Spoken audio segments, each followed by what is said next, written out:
Hi everyone, my name's Tim. I work at Bishop Fox and I'm one of the developers working on Sliver.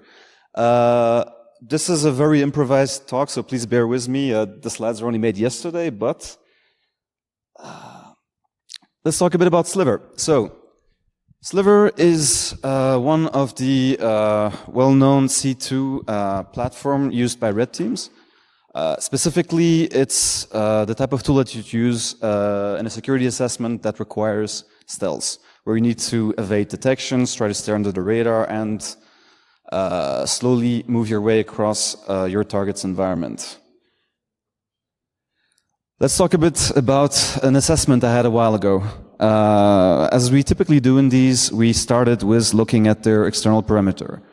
Searching for vulnerabilities and anything that could allow us to gain an entry point into our target's network. And lucky for us, after a while, we found an RC. And it wasn't just an RC, it was an RC as the root user on some random web server. After a bit of enumeration on that host, we quickly noticed there was actually no EDR running on there. And even better, looking at the network interfaces, it seemed to have some way to pivot to the on-premise environment. At this point, this is really the perfect scenario for us. We have a pivot point, we can quickly deploy some implant on there and use it to start targeting our client's internal network. Basically, jackpot. However, after a couple hours, we lost access. All our beacons died, and we're no longer able to reach into the environment at all. So, as we typically do in these scenarios, we started doing some investigation, trying to find out what actually happened. We talked with our clients, and as far as we could tell, the domain was good. Our implants weren't causing any alerts in their EDR or in their logs or anything like that. We just couldn't figure out what had happened. It turned out later on, the client had actually caught it through network traffic for a very simple reason. They'd been compromised with Sliver before, so they wrote some customized detections and got us caught. Pretty dumb scenario. So, at that point in time, I started taking a look at how Sliver actually handled its HTTP traffic to see if I could maybe improve on that. And so, to give you a quick description, this is the situation scenario 1.5. When you generate your implants, you have a single C2 configuration where you define extensions for the different operations that your implant is going to do, and a bunch of URLs, a bunch of paths, and your implant will just generate your traffic on the fly. And you end up with URLs that look essentially like this. The extensions always have to stay the same, and the rest is just procedurally generated based on the configuration that you provided.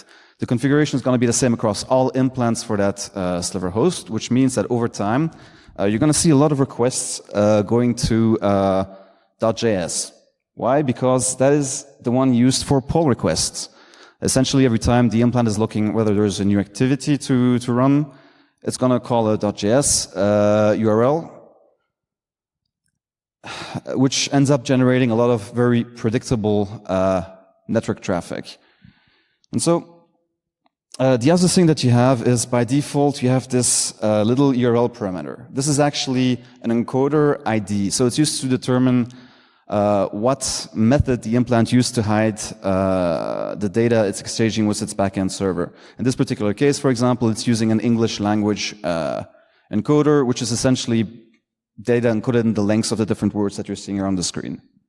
It can also do PNGs and a few other things.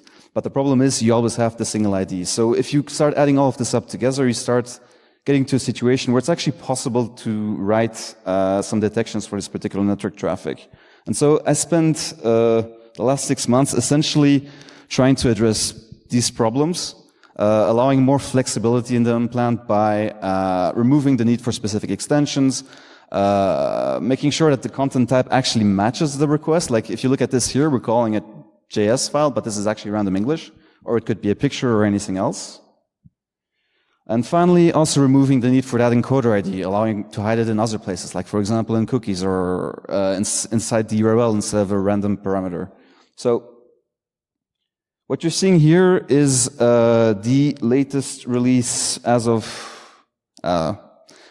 Thursday, where I've implemented a lot of these fixes. And essentially, what you'll see here is, first of all, we actually allow having multiple C2 profiles now. So you're no longer tied to one specific type of traffic, but rather you have the ability to switch between as many as you want. You can have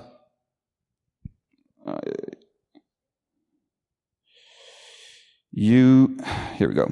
You can have as many extensions as you want, and the implant will just randomly pivot between all of these.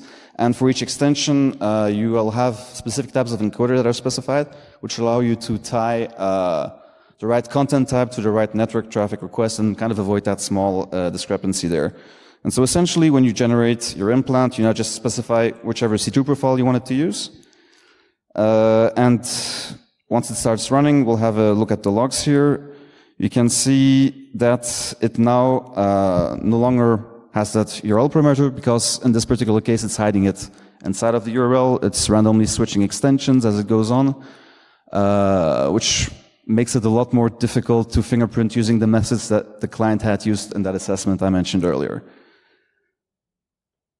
So this is it for my talk. Sorry, it's pretty short. We have a website with our documentation, and this is an open source project. So if you want to contribute or learn more about the tool, here you go.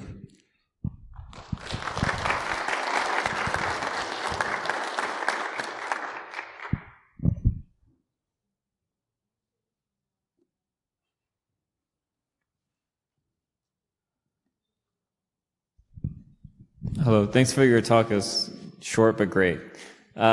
Question for you: do you have the ability, or have you considered to do like malleable C2 profiles and using like CDNs to, kind of blend in with traffic with like Azure domains and other like legitimate domains, like for example, Cobalt Strike would do? So we actually do use these domains, but this isn't something that we've included in the tool itself. It's more automation that we build on top of this. As far as malleable C2 profiles, this is another ongoing project that we're working on, but it is not currently included in Sliver itself.